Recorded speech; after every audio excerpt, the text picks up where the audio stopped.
Are you tired of drab, low-yield fireworks that you can use safely both outdoors and in the house? Do you have a distinct lack of first, second, and third-degree burns caused by the mishandling of unregulated pyrotechnics? Are you worried you're not startling enough of your neighborhood's pets, livestock, and shell-shock combat veterans? Sounds like you need to come on down to Bombs Ahoy! Our back catalog has just been released from the Castaway Island exclusion zone, and our new satellite office is ready to make up for lost time.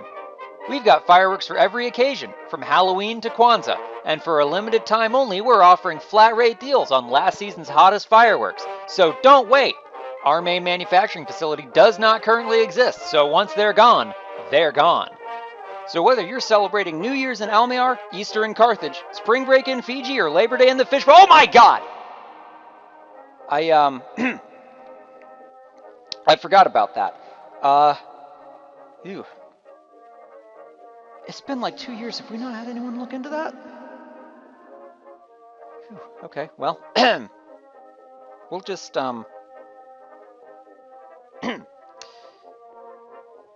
maybe we'll do a different commercial.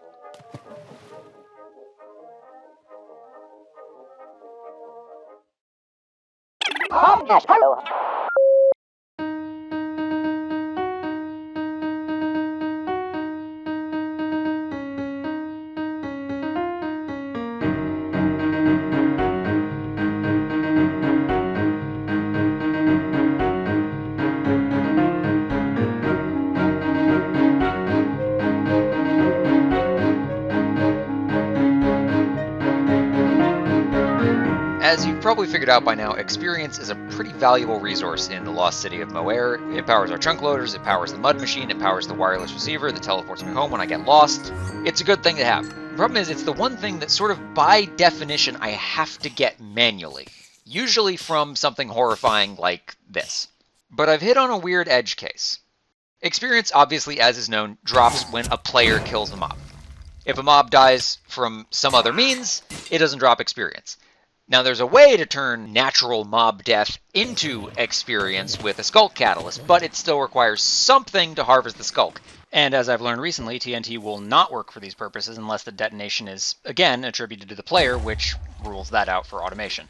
But experience will also drop if a mob is killed by a player's tamed wolf. The only problem with that is getting the tamed wolf to attack the mob in the first place, which, again, usually still requires the player to be nearby. But what if it didn't? See, a while back, we all thought it would be kind of funny if minecarts moving at a sufficiently high speed dealt damage when they collided with an entity. And I thought it would be funny if when that happened, the death message in chat was actually attributed to that entity, so it would say such and such got run over by so-and-so. And if something is riding that minecart, the damage is attributed to the passenger, not to the minecart. You might already know where I'm going with this. Which means that if you put a tamed wolf in a minecart and stand him up, and that part's important, if he deals damage, that damage will be attributed to the wolf, and thus, by extension, attributed to the player. And if that damage kills something, it will drop experience. And you don't need to be near the wolf for this to happen. So, let's see how much damage we can do with this. I said I'd never do it, but I need to do it for that 1 2-second clip you just saw. I gotta make dog armor. Because I went a ways out to get this thing, and I don't want to have to go out and get another one. So here you go. That just looks so stupid. Okay, let's go fight that pillager. Now, I'm not really sure where I want to put this right now, but I'm gravitating towards putting it somewhere out of the way, just based on the nature of what I'm designing. And I think that that's going to be somewhere down here by Goliath, because up here is the chunk loader that operates my main industrial zone, I guess. There's Goliath, Mud Machine, Mud Crafter, Wheat Farm. That's not really anything, and then that's where the flowers drop. So this is an important area to keep loading, cactus flowers, etc. So it's probably going to be somewhere around here, but technically speaking, I probably want it in this chunk, so I guess I have to dig that out. I have a Nether star. I don't know why I've never made a beacon. I could do it right now. Easiest thing in the world. I have a Nether star and I use it to decorate the Christmas tree. It might still be there. I don't know. I should probably go back for it. It would make this a lot easier. I'm actually just doing some clever foreshadowing for the second half of this episode, which, given the title of the episode, is probably pretty obvious. Okay, now in an ideal world, this goes somewhere else, but I kind of don't want to have to explain this should somebody stumble across it in the immediate future, so I'm hiding it, basically. Now, this is a fairly straightforward mechanism as far as I'm aware. You just need a loop of rails, and probably need to actually have redstone supplies in your inventory. Loop of rails, we want to put a minecart down. Probably need to actually get the dog over there too. I planned ahead for this, folks. This is me planning ahead. Here we go. All right, we want to stand you up and get you in the cart. Okay. And now in theory, yep, he speeds up pretty fast. Yeah, and does significant damage when he whacks into me. Good. Okay. Next comes the weird part. So obviously we want more rails going this way. And I may have made the room too small, but we're going to find out in a minute. We need to power these here, because redstone needs to go into that to flip the track.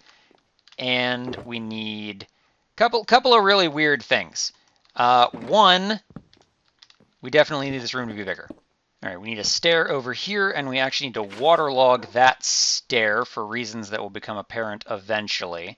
We need a stair here. This actually has to be a detector rail. Did I say stair when I put that rail down? I did. And we need a stair here, so at least I wasn't completely mistaken. Actually, I think that needs to be going this way. Now, here's where things get weird. So obviously, the wolf is going to switch off of this track and go over here. The problem is that the way this is designed, I can't have a solid block here because the wolf needs to make contact with the mobs that are going to be here. So in order to return the cart to the original loop, we actually have to put it on a dispenser, and then the dispenser is going to have a water bucket in it, and then when that flips, it'll pulse, go into there, shoot it back, and then this detector rail will flip the dispenser on and off. So stupid thing number one is in. Okay, so this should work. Yep, that pushes him back. That turns the water off. Terrible. I hate it. Next, actually, we flipped that mechanism because I built it on the wrong side because I didn't make the room big enough. Next, what's the easiest mob to cram into a tiny space with little no player intervention? If you said frogs, you might be Dark Llama. The actual answer is chickens. So we're just going to do one of these, see if I even remember how to make this. I just made one 5 minutes ago when I was testing this in creative. Redstone dust, observer, this is going to be terrible, observer, and there we go, comparator on the observer, and there we go. I'm going to sneeze. I think I'm allergic to this dog. Now, the weird part. So chickens will fit in this one tiny little space right here. But there's only one block in the game that can hold baby chickens and adult chickens without letting any of them clip through at any point in their growth cycle. That's right, folks. It's time for Pigstone, my patented redstone variant that for some reason uses pig heads everywhere. And now to demonstrate, I'm just going to... Let's see if this even works before I put all my eggs in the pig basket. There we go. Yeah, so this guy can't squeeze out, and it's just high enough off the ground that when he grows up, he won't clip through it and be able to escape, I don't think. I should probably put some magma blocks or something around here just in case he does, so maybe he'll just cook and die either way. And that's that whole thing done, I think. We can just close that up, I guess, and just to verify. Yep. And he didn't do any damage to him because he's not big enough to get clipped by the cart. However, while he's jumping around like that, he might actually. No. Whatever. It'll work when they're grown up. I hope. I really hope. It worked when I tested it in creative. I don't know why it wouldn't work here, but I've said that before. So now there's just one piece of this left, and it's the fairly easy one. He says, not really knowing why he's looking in this box for those. Now, of course, I do this with the knowledge that I already have a whole ton of chickens lying around on the other side of the city anyway. And in an ideal world, I'd probably move this over there, but I want the proof of concept to be close to a place where it's actually usable and not in the corner of the orange zone next to the horse stables. Okay, and there are just 2 pieces of the puzzle left. We need a knowledge catalyst to actually harvest the experience, which can just go right here for the time being. Probably want to put it somewhere where it can actually pipe into something. Range anchor, I'm just going to keep on me because I don't need this force loading everything all the time. And then we need some circuit to tell this to switch, which is pretty easy because the daylight detector that activates Goliath is right here, so we can just branch off right there and pop a guy down on that, and now I get to dig another tunnel. All right, that is getting daylight from up there. We're just going to do a fairly standard repeater into an observer, so whenever this turns completely off or turns on at all, this will pulse once. We're actually just going to put another repeater out here. I think that should work. Okay, that's not going to help. Yep, that should work. And then we're going to run that into a pulse extender just very briefly here. Run that into another repeater going along here and swinging back around to power the rail. So when I do this, yep, he goes over there and comes back. So when all of these chickens are grown up and actually in the firing line, this should work, and it shouldn't do anything else until then, which means I have to sit here for at least 20 minutes before I can test this on chicken singular, and much longer before I can actually start seeing results. So I'm going to come back in a little while, and we're going to look at it then. And 3, 2, 1. That was loud. But it's also free infinite experience forever, so I'm going to count that as a win. I don't know what happens when I log out, though. Is this still gonna work if I'm not logged in? I have no way of testing this. So I guess we'll find out. Or not. How would I even notice? I did also swap the activation mechanism. Instead of triggering every 10 minutes, basically, this is now triggering kind of like every 2 days, so that the chickens actually have time to accumulate and age to a point where they'll drop experience, which is kind of the one downside of this. I need to put blocks on top of this so I don't stand there. That's dangerous. I have got to move this nether portal. This or put a wall around that. This is not sustainable. See ya! It's the only way I can get in there without getting shot. Okay, now that we've done that part, we're going to move on to something that is tangentially related, but not really, and I'm hoping I can come up with some way that they're actually related by the time I get there, but I probably won't. I did not come up with a segue. This is the nearest nether fortress to Moer, and by extension, the nearest nether fortress to spawn, I think. If I go out just sort of this way, I think that is Dewey's portal. So we're pretty close. But I'm going to hook it up to Moer because I got here first. Now, last season, we might recall I had a blasting chamber in the volcano at Palms Ahoy that I used for harvesting wither skeleton skulls. And I'm going to do the same thing this season, but I'm going to automate it a little better. I don't know when the last time it was that we actually made it out to the wither skeleton farm, because it was, not during the world tour. Completely forgot about that, but it was completely manual. And I'd like to try and automate this, but I have no idea what I'm doing, and I'm going to have to improvise heavily. But I do know that I'm going to have to probably flatten out this fortress entirely and pave it over. And if you can't tell, I like farms that are not so much low effort, but that are low complexity. Like, I would much rather pave over this entire farm or this entire fortress and just cover it in soul soil and wither roses than do any other design that would require more than one mechanism attached. Which might not be the best use of my time, but it's probably what I'm going to do anyway. Or just pave over part of it with slabs and have a little bit in the middle. One of those things. But as you might be able to guess, there is a complication with that, which is that it actually requires me to have wither roses. And I currently have... I probably should not have stopped to do this over the lava bridge. I currently have exactly 11 wither roses. And if I were to go through with my original plan of completely paving over that fortress, it would take somewhere in the range of 20,000, which is a lot. So I'm going to need more. Now, good news, bad news situation. The good news is that Foundation gives us a slightly easier path to Wither Roses. If you kill an Iron Golem with the Wither effect, regardless of whether or not the Wither actually inflicts it, it will drop a Wither Rose instead of a Poppy, because who needs all those poppies? The bad news, of course, is that this still requires having an Iron Golem farm. And I was hoping I would be through the portal by the time I finished saying this, and it occurs to me I could just throw an Ender Pearl through and been there already, because now I have to deal with these guys. I opted not to go with the Iron Golem farm this season. I opted to go with the Silverfish farm, which means I am starting at a major deficit. So I'm going to have to find somewhere to put an Iron Golem farm. Apparently, I still have a villager just lying around who I guess will be the seed for the farm.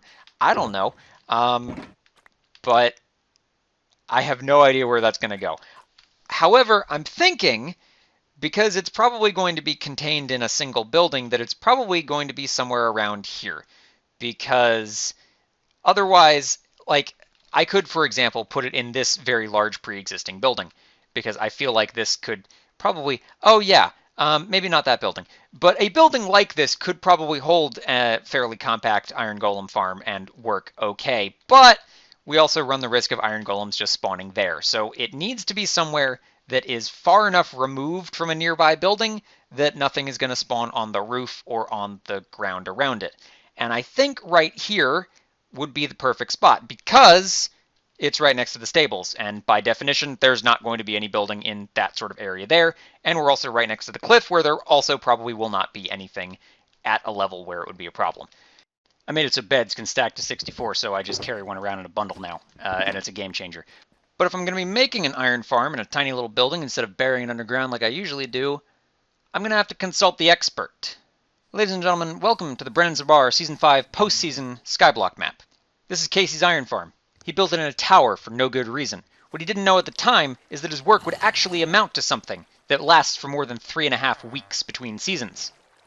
I'm going to take a minute, I'm going to study this design intently, I'm going to learn from its mistakes, and then I'm going to probably make a ton of my own mistakes trying to replicate it, because it's in a vastly different context and a vastly different architecture, and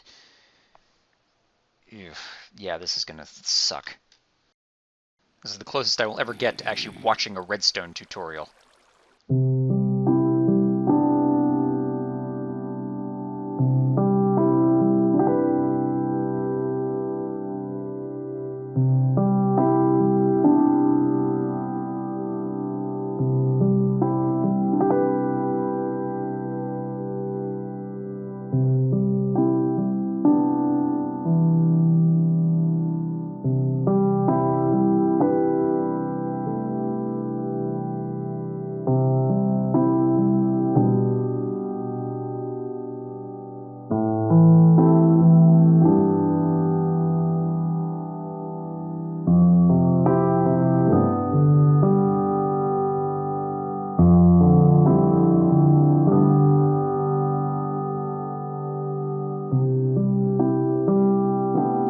Okay, I've got a front facade on it. I do not have a side facade. Don't look at it from the side, even though from over there is probably where I'm going to be seeing it the most. I want to make sure it works first. I may have gotten a little over ambitious on the inside because I have it set up for like 12 villagers, and I don't think I'm going to need that many, but, you know, I thought maybe it would help, and I'm hoping that iron golems are not going to try and spawn out like here. I think that this is technically far enough away, at least from these guys, that they won't spawn there. It might be within range of these guys down here, but I think I can just put string down there and they won't spawn on that. But I've also seen iron golems spawn in some weird places where they really shouldn't be able to anyway, so it might not work. I think double slabs are going to stop them from spawning. Again, I feel like their spawn mechanics are coded incorrectly, but that's beside the point. I just would like to get this thing functional so I can actually see if it works before I make any more changes, because I don't want to build this whole facade on all four sides and then have it turn out that it's not going to work for those purposes. Also, it's getting dark and I'm in the one place where I can't put down a bed. I don't know why I said that. That didn't happen. So, let's try and, I'm a little worried about this. Go! No, you're supposed to get in. Thank you. Okay, he might be going a little too fast, but it's fine. Now we just need to get at least 3 villagers in there and see if they all panic. I'm a little worried that, again, in my overambition, I may have angled these things in such a way that maybe they're not gonna see him all the time. But we'll find out. I'm worried about like I'm worried about the bottom layer when they go to sleep and the top layer any other time. So we'll see. I may have to make more changes, but I think it should be fine. Let's get this guy out of here and then go find a couple more. I didn't get experience bottles. Fortunately, I have an endless supply now. Excuse me. Now, most of the villages around Moer have been picked clean for nothing, not the vortex, definitely, they're all fine. But I have specifically left a couple of guys over here for this very occasion. So we're gonna give you a new shirt, just for consistency's sake, and pop you in there. And I don't think they need to have professions for this to work. And what else are you ever gonna do? Not so fast.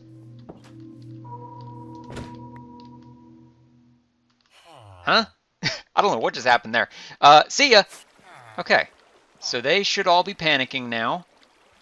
And hopefully that will make them panic enough that we should start seeing iron golems spawn. Now I, again, don't have the whole thing hooked up, but there is a drop shaft that should get the iron golem out of the 16 block detection range onto the wither roses, and then that will just deposit. Oh, nowhere. Okay, fun. That's fine. So we'll see if that happens. It can take like, well, okay, so there's some problems. The villager has to have slept in the last 20 minutes, which means we need it to be nighttime, which I probably shouldn't have cleared. The villager cannot have detected an iron golem in the last 30 seconds, which 2 of them we know just did. And the villager can't have summoned an iron golem in the last 30 seconds, which I don't think they have. So that's probably fine. Now, there are some considerations to take into consideration here. I can speak today. These things generally work better if the pods of villagers are 10 blocks apart, so that the villagers don't think that they've been near a villager that has summoned a golem in the last 30 seconds. But that's not going to happen. This building is already too big, and if I moved these guys 10 blocks apart, golems would probably be spawning over there or over there. I could maybe get away with putting them on either side of this, but I don't think that it's really worth it, because that's really going to constrain anything going over on this side. I think what's happening here is probably fine. And there may be other considerations, but I forgot what they are. So we're just going to leave this running and see what happens. I should also probably take care of this before it becomes a problem. This is, of course, obviously my charge creeper storage, and I desperately need to move that, but it's also, for some reason, become my zombie pigman storage. These guys were all spawned riding striders, which means they have special warped fungus on a stick, which I can turn into a special fishing rod. Mine is just normal, and it sucks. But it's only a such and such % chance. I think it's like 11 with looting 3. So I've got a bunch of them, and we're just going to see what happens. Now, there is one tiny guy in there. Come on. Okay, I saw one. Yes, okay. That's one, which is not as huge of a revelation as it seems, because I'm pretty sure... Is it still in here? I already got one earlier. But that's 2, so I guess that's something. Now I need to go find a strider so I can break these and turn it into a normal fishing rod and put it on my regular fishing rod. things have changed in my shulker box. See if you can spot the difference. And there we go. That's purely cosmetic and does nothing for me because I use a fishing rod probably once every 3 months, but it's good to have because it's exceedingly rare. On a related note, however, I was recently given this guy, which drops off of the carrion climbers in the Halo. And as I've discussed in the past, I don't like having knockback on my sword because it messes with the smite combo, but I do like having knockback available to me. So I think removing it from the sword but keeping it on the pickaxe is a good compromise.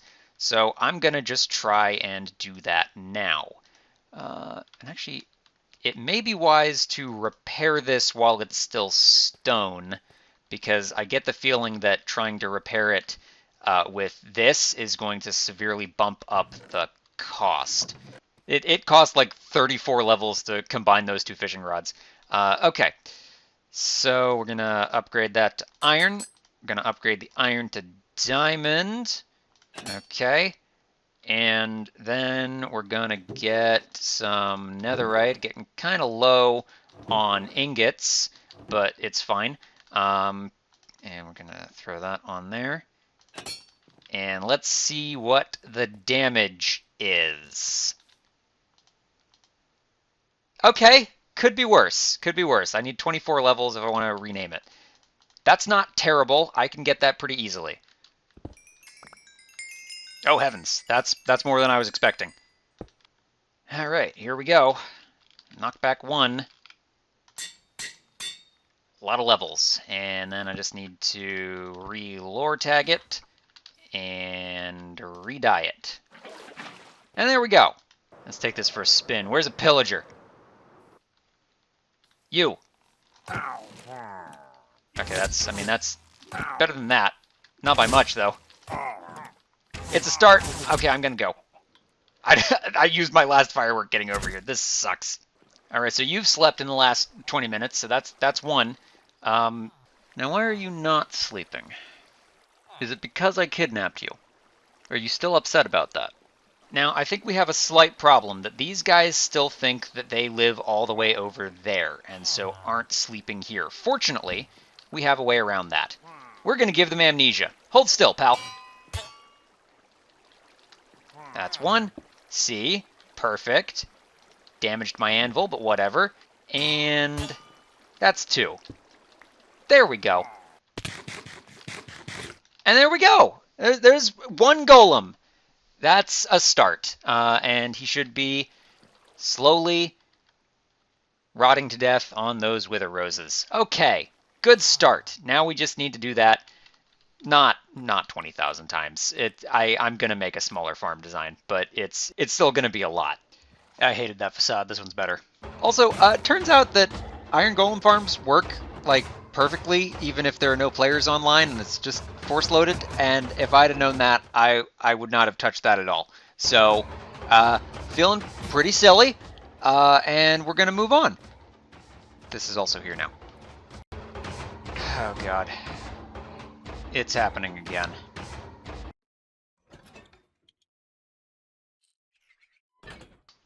Have I been robbed? So, I mean, here's the thing, right? Is I've been saying this entire time, obviously I'm not going to just hollow out a 9x9 chunk area, rip out the entire nether fortress, and then flatten the whole thing in wither roses. Because, that's just silly. But I was saying that before I got 9x9 chunks worth of wither roses in like a week, and suddenly that idea seems a little more feasible. And I mean, I could do it efficiently and just make the smaller spawning pads, but also I could just cover the whole thing. I mean, after all, why not? Why shouldn't I? So, maybe you know what? I'm gonna put it to a vote. I'm gonna see what the people think, because famously, democracy is something that I have recently gained a lot of faith in, and I surround myself with people that frequently make good decisions and not bad decisions. And I need more fireworks. I've moved this in here to seem more reasonable to actually give this building a purpose. So I'm gonna let's put it to a vote. Let's stick it up on the bulletin board in the town hall. Oh, and just for the record, this has been running for about a month now. It's doing gangbusters. I've already used quite a bit of this as well, so it's significantly more than this has come out of here. It still just doesn't look right. Well, the votes have been counted, and it is unanimous in favor of filling the 9x9 chunk area with soul soil and wither roses, and just pushing the wither skeletons into a hole, I think was what we settled on, which is great, especially because all of these people that voted for this are dead.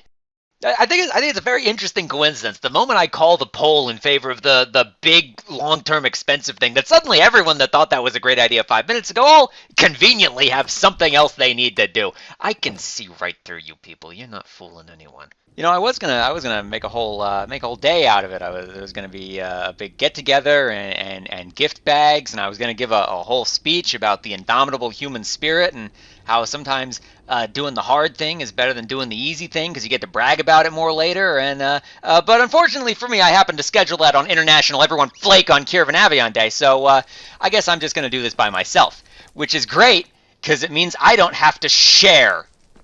64 shekels a wither skull, everybody! Hope you're happy with your decisions! God damn it.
Well, it took me all week, and nobody even acknowledged that I asked for help. That's not true. One person, I'm not going to name names, did say, someone else do it. And so I had to do it all by myself. And if any of y'all come asking me for handouts, I'ma set your house on fire. Try me. So it's about what you'd expect. It's a 9 chunk by 9 chunk platform of soul soil and wither roses, and the wither skeletons are all sort of funneled towards these drop areas and picked up in carts, and eventually will be taken to Moer. I haven't got the part where they actually need to go yet, because that involves rerouting the creeper spawner farm and routing that into a charging station and then routing that into a blasting chamber, and that's a whole other production, and this has already taken me a lot longer than I wanted it to because nobody helped me, and I just want to be done with it. So we're gonna do that in the next episode. In the meantime, I'm just gonna whack them to death and get skulls that way. I already got 15 wither skulls in the process of making this, so considering it took me 2 years to make one peak, and I don't think I'm going to be clamoring for more anytime soon. But I mean, you know, we can blow up one charge creeper as a treat, or 2 or 3 or however. How many do I have in here? Can I actually tell? No. We can blow up all of these and just see how many that is, just to say that we did. How's that sound? Sounds pretty good to me. What the hell happened there? Oh, that's weird. I don't like that. What the hell? 1. Yikes. Oh. 2. Was still kind of fine-tuning the blasting chamber there, but that's fine. 3. Apparently, I have 4.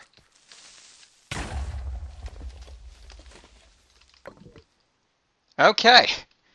And hopefully that gets that out of my system because it's gonna be a while before I can do that on an industrial scale.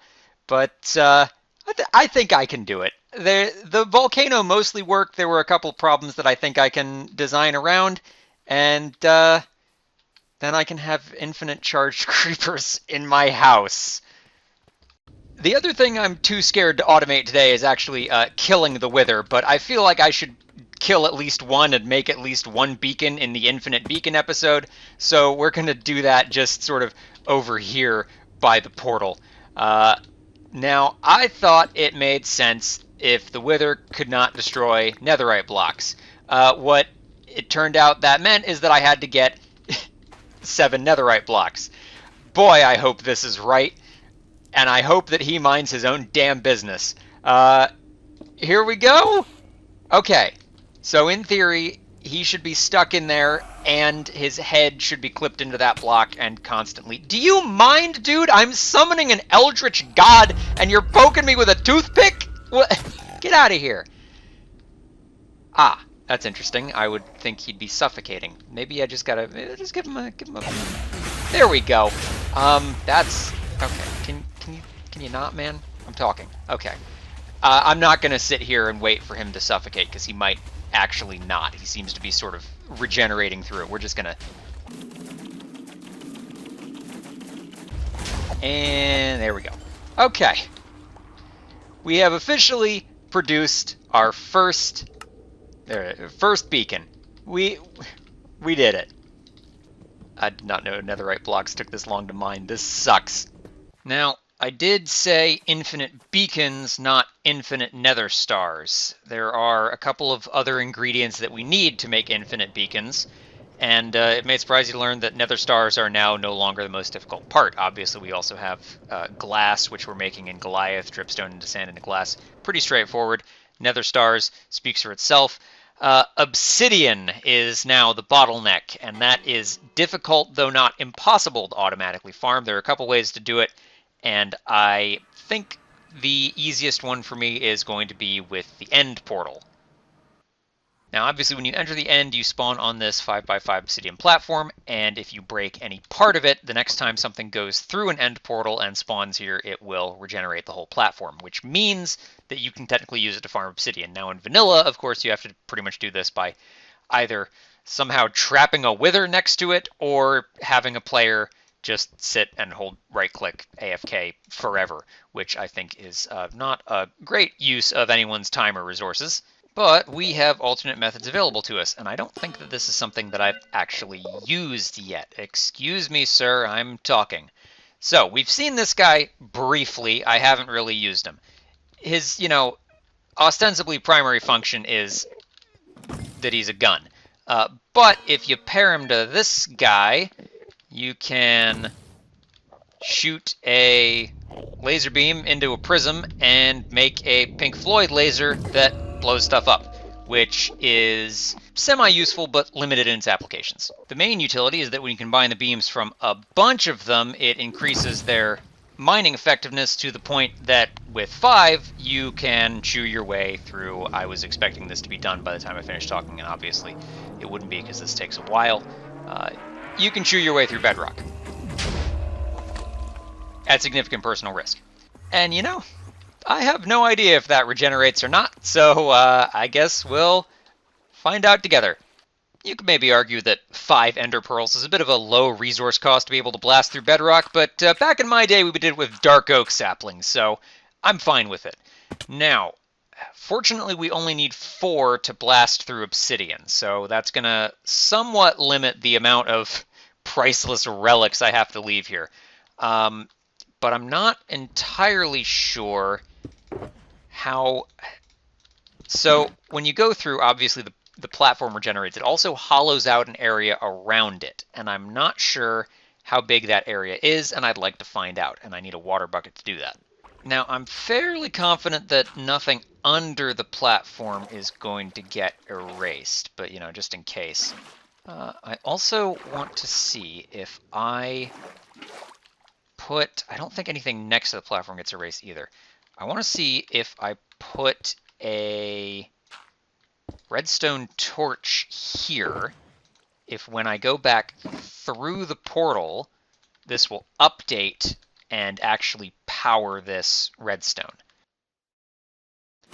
Okay, I heard a piston go, and that only broke up to there. Okay, so I can safely put something up there, and it actually dropped the block too, which is interesting. So this works. This is about our cutoff point. I can put stuff up here. I'm going to use purpur because the Ender Dragon can't destroy it. And in theory, this is all I need to do. I just need to put down 4 sentries, pair them to that. I need droppers going into them. That's not how droppers are placed. Droppers going into them.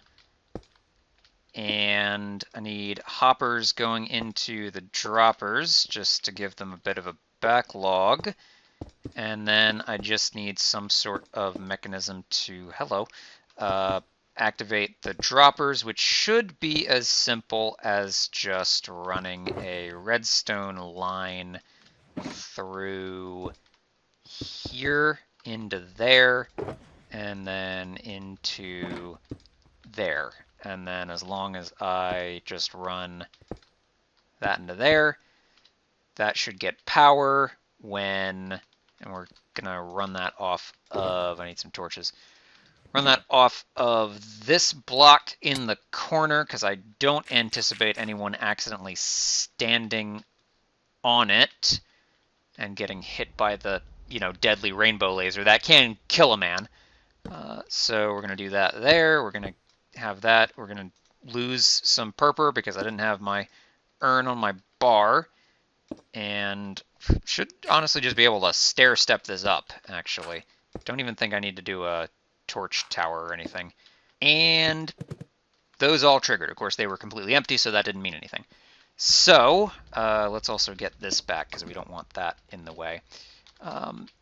Now, fortunately for us, the obsidian being mined does not explode like bedrock did, so we don't have to worry about any of this getting wrecked. We just have to actually worry about it being loaded, for which I have 4 barrels.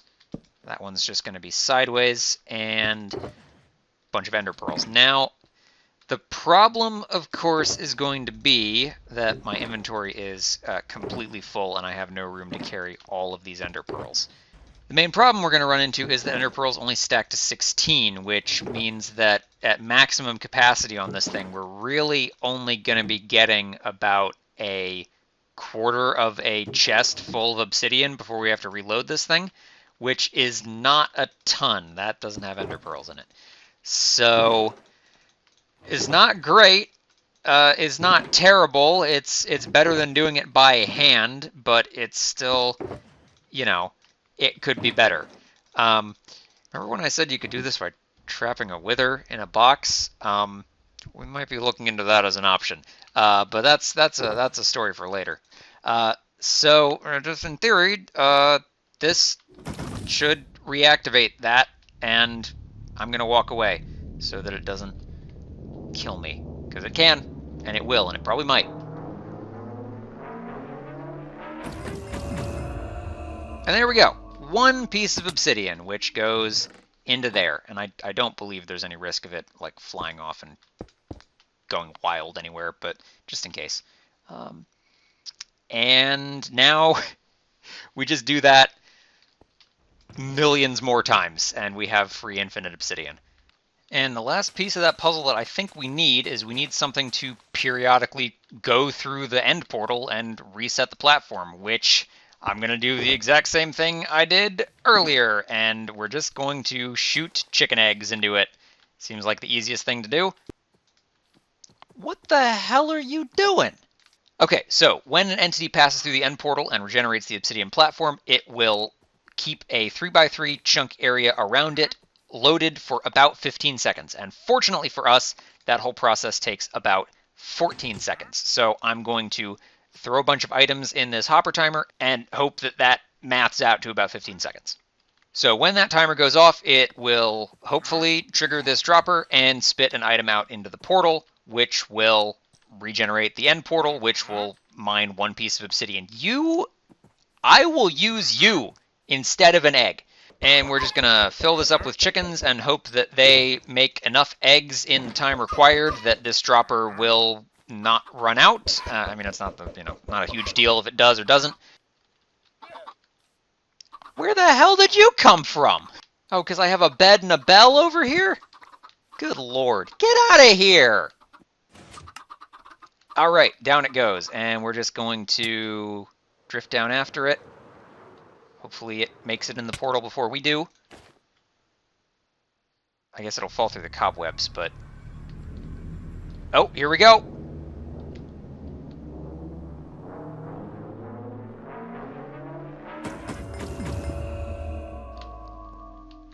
Ah, okay. That's a slight problem, but nothing a little creative engineering can't fix.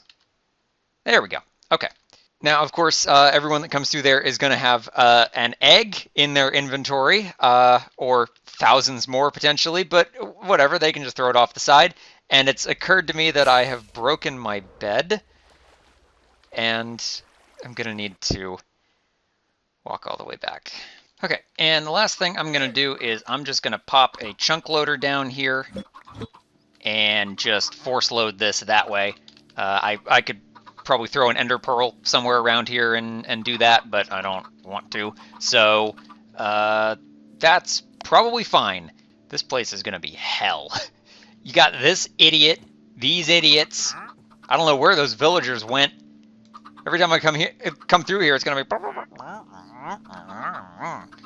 It's awful. Is this timer done yet? Almost. Okay, and then that will spit out that.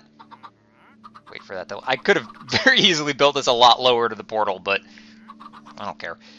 And we drop down here. This is the one flaw with my design. Oh, come on.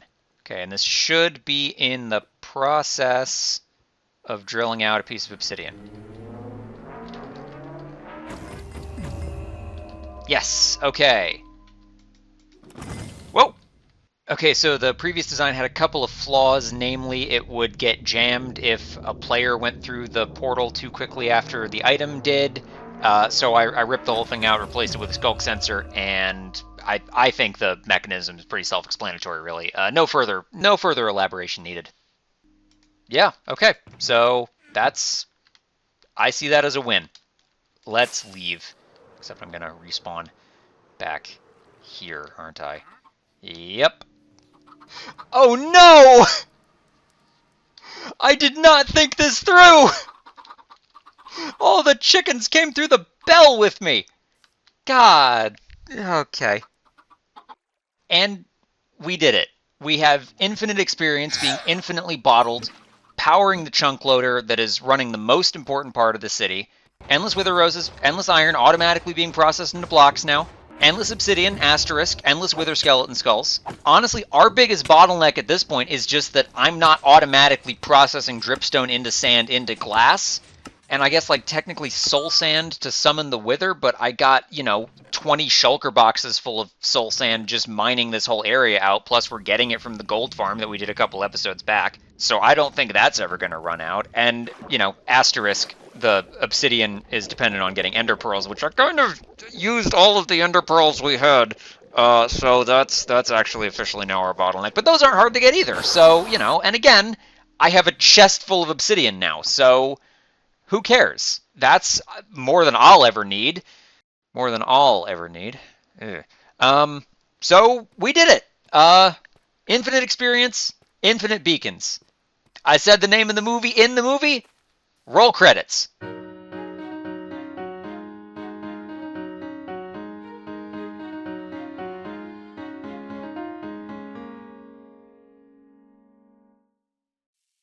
It's... Quick, kids. Get your hash browns and honey mustard sauce. The Kwanzaa lobster's here. I love this guy.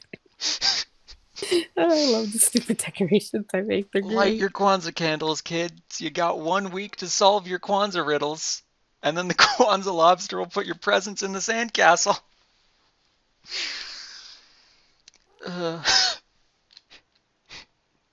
Happy Kwanzaa, Casey. The Kwanzaa lobster's here.